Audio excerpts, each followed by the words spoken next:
Good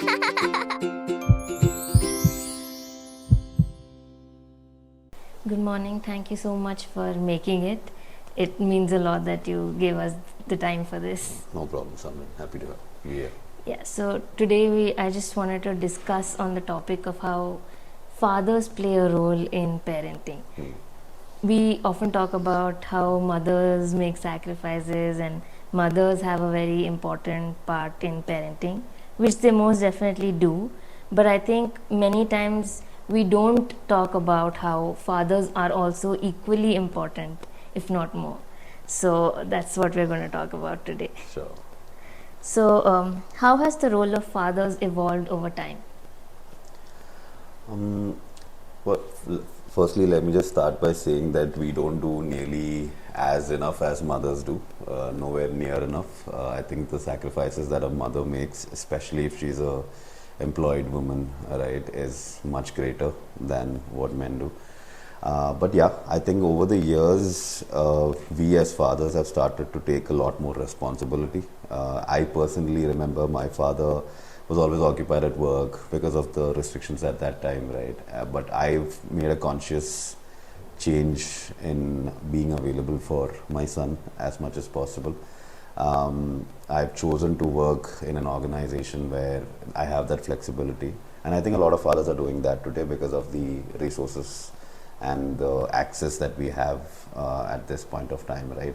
And also I think there is a conscious effort by men in general where they want to put in a lot more or invest a lot more time in their families rather than just dedicating it to one thing, either work or something else, right? So yeah, definitely it has changed. I think with awareness also being spread, across our time, the role of a father has really strengthened over the years. I mean, I think before it was this conception that fathers are like the breadwinners, Yeah. but it's a lot more than just that. Yeah. So, why do you think a father's involvement is important in a child's life? I mean, so it creates a balance, right? I think with the mother, there is always a feminine aspect to our children, and I think with the fathers, it's a lot more of the masculine side, right, of things. I think both of us create a balance in the child's life. A mother adds a lot more, I think, emotional contribution to the child's development. I think a father adds more rational, a lot more practical, contributions. I personally believe that we provide a lot more real world, practical support to the children, right? We are involved in a lot of the more physically intensive things like how to learn to ride a bike or run, go play and stuff, right? We are more physically involved. I think that creates a balance. You have an emotional investment as well as a physical and investment for their development. Right. What are some common misconceptions that people have about being a father? Oh, I think the first misconception is that we are never there for our children because of work. I mean, I get it. The social expectation on fathers is to be the primary breadwinners for the family, right? And every man in general has that pressure on them since childhood. I don't think there is a guy out there who is raised not to expect to be the breadwinner of the family. There is always an expectation on men to grow up, to find the ideal job, to always get into a high paying salary, and to be the one who's mostly providing to the financial setup of the house, right? So that pressure is always there. We can't take breaks, we can't take long breaks in terms of our jobs. We don't have that luxury, but at the same time I think men in today's time are putting in a lot of effort, but that is a misconception. I think that one thing that I know. The second one probably is that we don't help around the house. I think men in recent years have always been a lot more supportive towards their partners. because of the flexibility in our timings and the workload, I think we do have a lot more time on our hands now to not help around the house, but do our part, right? I can't tell it as helping my wife because it's equal responsibility on my end also to support in the household work and anything that is shared between both of us, right? So I think these are the main two conceptions that's around there. I totally agree, because I have grown up in a household where I see even the men do work. My mama helps my grandmother or his wife Yeah. around the house, so I know that it's not just a woman's job or a man's Yeah, job. exactly. Yeah. How does a father's emotional presence affect a child's childhood? Good question on that. I think just based on personal experience, right? Fathers bring a lot more emotional stability in a child's life. I'm not saying women are not rational, but I think fathers or men generally are slightly more calmer or less stressful to things, because I think we've already been burdened through our life with stress, that we deal with it a lot more better. Um, I think we bring a lot more practical sight into our children, right? We always tell them, okay, if you fall down, it's fine, you can get up, you're strong enough, or learn to manage your expenses, or something like that. And, a little more practical, real world efforts that are being put in. I think that's what I think the major contributions of men are in general, just to bring a little more stability and a little more practical things into the child's life. Right. So, what are some simple ways that you have adapted to like help Raiden, adapt in this changing world? Because I'm sure, like when we were kids, technology wasn't so prominent back then. But with him, it's like now there's AI as well. So, what have you done consciously or subconsciously to help Raiden? Specifically with Raiden, I think we've limited as much digital influence in his life as possible. We ask his screen times are very controlled.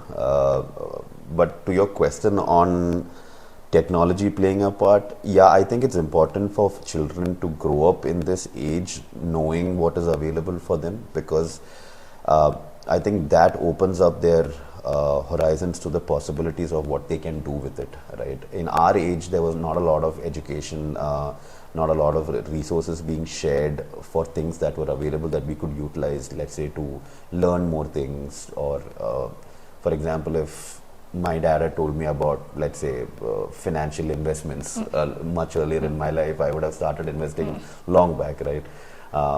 But now with technology and with the internet, I think it's always accessible. Information is always available. I think that's something that I will probably use with Raiden when he's age appropriate for that, right?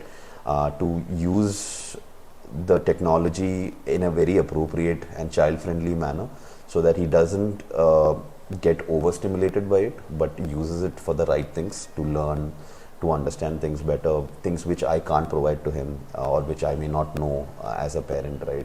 There I can always use the latest AI or technological advancements to always, help him learn. So, kids in this age are very curious. They have certain questions which we sometimes either don't have the answer to, or we may not be able to answer them Yeah, due to a lot age of them. restrictions. So, how do you tackle such situations? Directed to my wife. No, I mean, especially with Raiden, right? I don't think there is a minute where he doesn't ask me a question, and I think if he asks like 10 questions, 8 of them I don't know the answer to. I try as much as possible to keep it very simple enough for him to understand. Use maybe examples or analogies where in words that he understands, what that could be. He might not have a fully 100% understanding of what I tell him, but it'll give him a base sense, right? But it can't be curtailed. They're at that age where everything is new to them. We are living in a very, very overstimulated world right now, right? With everything that's happening around us is super fast. So naturally, kids also are struggling to cope with that. So they'll have like a million questions every hour, right? So we as parents need to be, I think, just calm enough, bear with it, understand that, okay, this is just them trying to learn new things, and answer as much as possible to our extent. Otherwise, just ask for support wherever needed. Go to your partner, go to your friends, relatives. Just direct it to them. Yeah. So, why is a father's involvement important right from infancy, not just when a child grows up and starts going to school? Not just dropping and picking from school, but even things like changing diapers, maybe. Yeah. This question, I think, is very important at this time of when we live, right? I think mothers, what they go through in childbirth is something that I don't think any man can understand. Just being there to see my wife giving birth with Raiden, that changed my life, to be very honest, right? I was there, I saw it happen, and that completely flipped my perception of what a woman goes through in childbirth.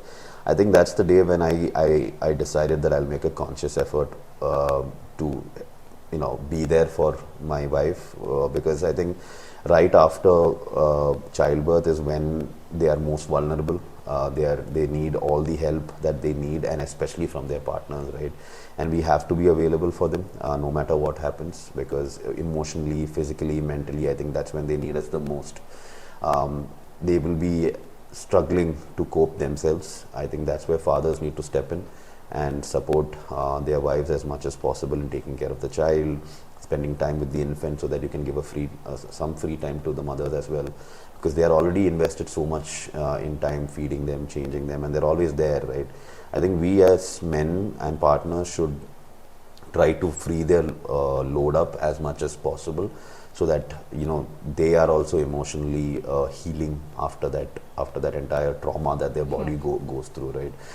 And I think that's happening because at least in our time with Raiden, even in my friend circles, every single friend of mine had a similar path as mine, right? We all were there for our children, we all were there for our partners, we spent time at home. Also, I think being at home at that time because of COVID helped a lot, because we were at home all the time, so we could support our partners also. But I think things we are changing in a very positive manner, with men stepping in to help in raising their children since birth.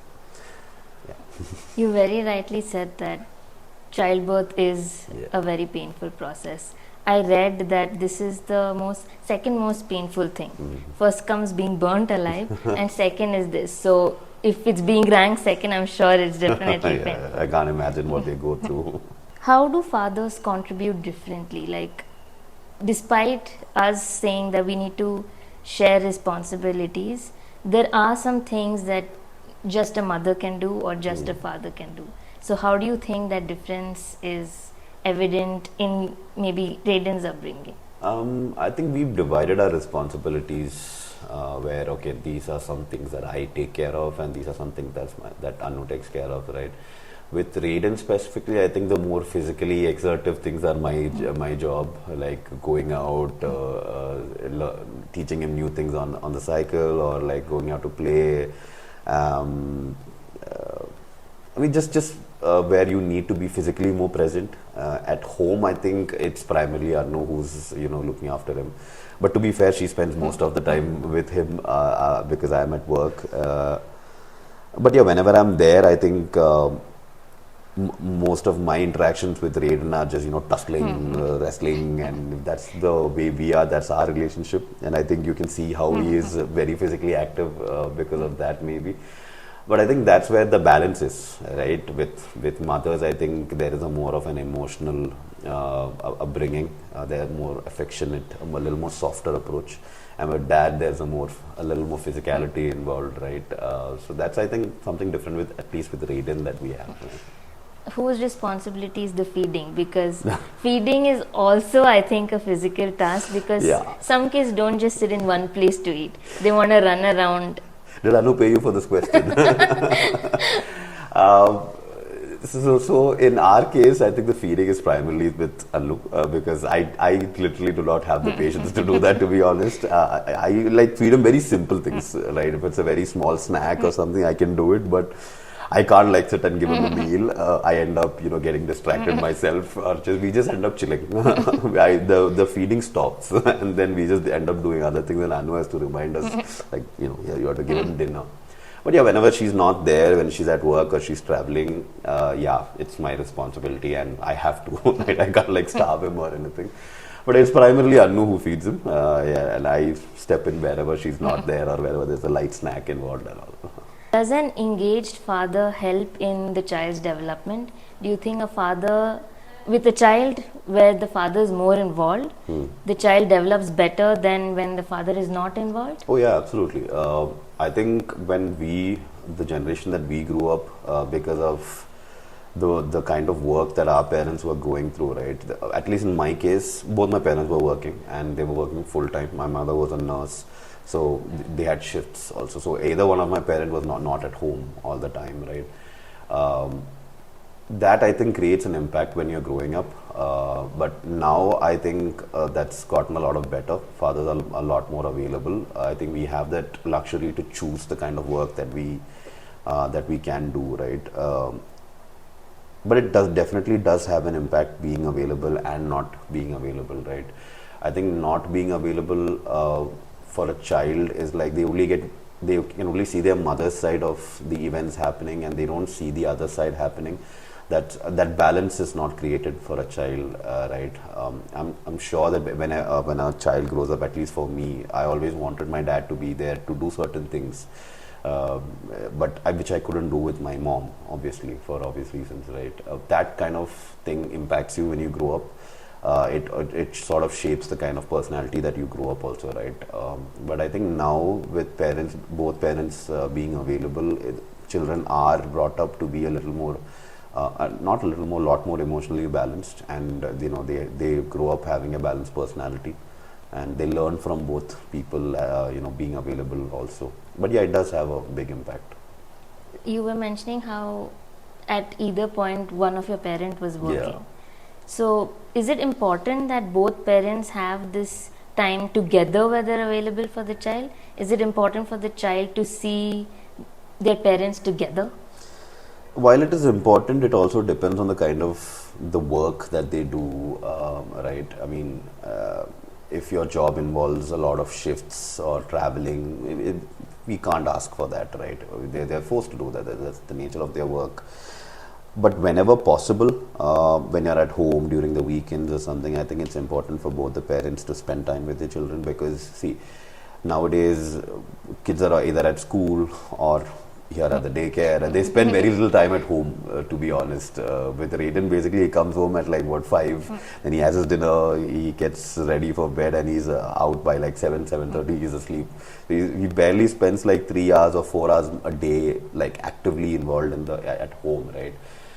So I think it's important that whenever we have time, we get to spend, we invest it with our children at home, because home is where our safe place is, right? Home is where they grow, where they are nurtured, and I think it's important that we as parents make a conscious effort being available whenever possible, whenever our work permits us to be there for our children at home. Yeah. How can fathers encourage curiosity and learning? Like, fathers also play a part in the academics, or that's a mother's job? No, I don't think it's a mother or a father's job. Whoever is there available, I think, should pick it up. I mean, it depends, right? You also have interests. Either the mother is very good at math or the dad is, right? So I think based on preferences or interests, you divide that responsibility. And I think it should be equal between both the father and mother, right? It shouldn't be either the mother's job or the father's job. But yeah, it should be balanced, and I think it's important that parents also spend equal time in investing in their children's education, even when it's as simple as doing homework at home, right? It creates that sort of a nurturing environment for the child also, where they grow up believing that they have the support of their parents, and they can always go up to their parents to ask things, and that's where they get their knowledge from, right? So that creates that sort of a relationship with them also, so it's important. Yeah. How involved were you in Raiden's school picking process, be it here or the school he's going to now?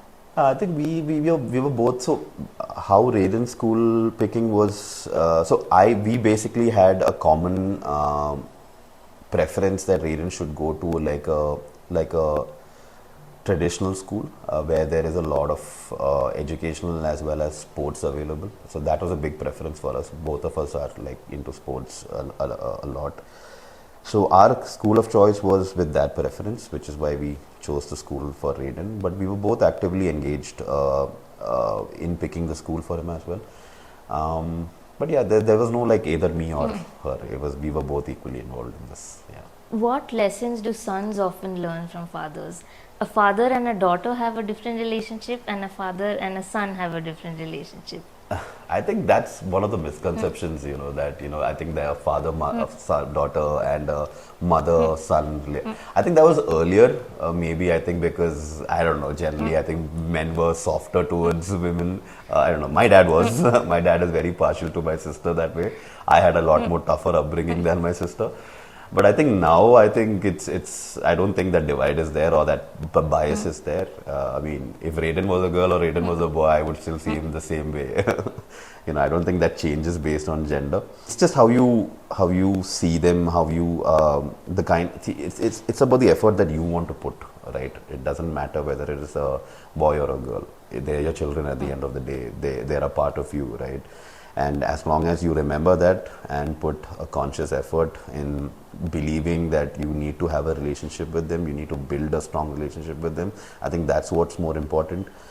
Because I think for a child to be emotionally and mentally stable, it always starts at home, right? And that starts with having parents that are actively invested in that child, right? Because that shapes their personality through the years. You can literally make or break a child with the way you're treating them at home, right? It can be just simple things as not attending to them while if they slip and fall. That can actually create a lasting impact on a child, right? So I think just being there for them, supporting them, just being available, right? That's just the basic thing that we need to do, regardless of what gender they are. So what are some communication mistakes that we as parents sometimes make? Like you said, we should give them that attention if they are falling, but sometimes reacting too much to that makes them feel like something big has happened when actually nothing's happened. I think there's no playbook or there's no guidebook for parents to like learn from, right? Every parent learns it from their own mistakes, and there are a lot of self-help things available outside. There's a lot of resources available outside which tell you how to raise a child and all that. But I think it's very subjective. What may work for one child doesn't work for the other, right? But see, every parent who embarks on this journey of parenthood, I think it doesn't go the perfect way. You learn from either your mistakes or your partner's mistakes or your children's mistakes, right? You just have to adapt. You just have to see what your child reacts to. Some children may respond just to a stern, stern remark like "don't do it," but some children don't. Right? You'll have to do a different approach over there. So in such cases, I think you have to really adapt and change yourselves, respond to how the child is reacting to you as well. That's important. Yeah. So how do you react when Raiden doesn't listen to you or respond to you? Like, what is your approach? I mean, it always starts with like Raiden, don't do. There's always a scolding involved, but different because I know if it's like at the end of the day, he's probably tired from the day, he's probably sleepy. So you have to be a little flexible there, but it depends on when it's happening and how it's happening and what he's doing also, right? It's like a very small thing and all, I just tell him, hey, don't do that. But if he's like behaving like really irrationally, I think I step in a little more firmly and I maybe in a very stern voice. And that usually works with Raiden. It changes during different situations. How can fathers encourage children to express more freely? So, Zayden's going to be a big brother soon. How is he like adapting to this change and expressing himself? So Raiden is very excited for this, and I think, but I think Raiden's expectation is that the baby comes and starts playing with him immediately. So that's, I think, something that we are trying to, make him understand that, this is not going to be how you expect it to be and all. But yeah, he's super excited for it. Like But sometimes children, they cannot express freely what they're feeling. yeah. So I think there, earlier times people, I think, especially boys were raised to believe that you shouldn't cry, you shouldn't express yourself, if you're hurt, you shouldn't express yourself and all that. I don't believe in that. I think if you cry and all, it's not a sign or it's not a weakness in anyone, right? It's just you are reacting to that particular emotion that you're going through at that time, and we should be free of expressing ourselves however we want to. That defines us as human beings. I don't, because if you restrict something in someone, I think that creates a tendency for them to, or it creates a curiosity in them to know what that is, and sometimes they might look for it in the wrong ways if you restrict it to them, right? So I think if you keep an open door policy with your children to express themselves as much as possible, they will also be a little more comfortable with you to come up to you and share their problems and issues, right? Because if you're too stern with them, if you're too rigid with them, they won't do that with you, right? They won't come up to you and tell them. And I believe that we should be their first best friends, right? Our children should always walk up to us and be able to tell us anything that they want to. That is the first thing that I think I have at least tried to instill in Raid and Raid.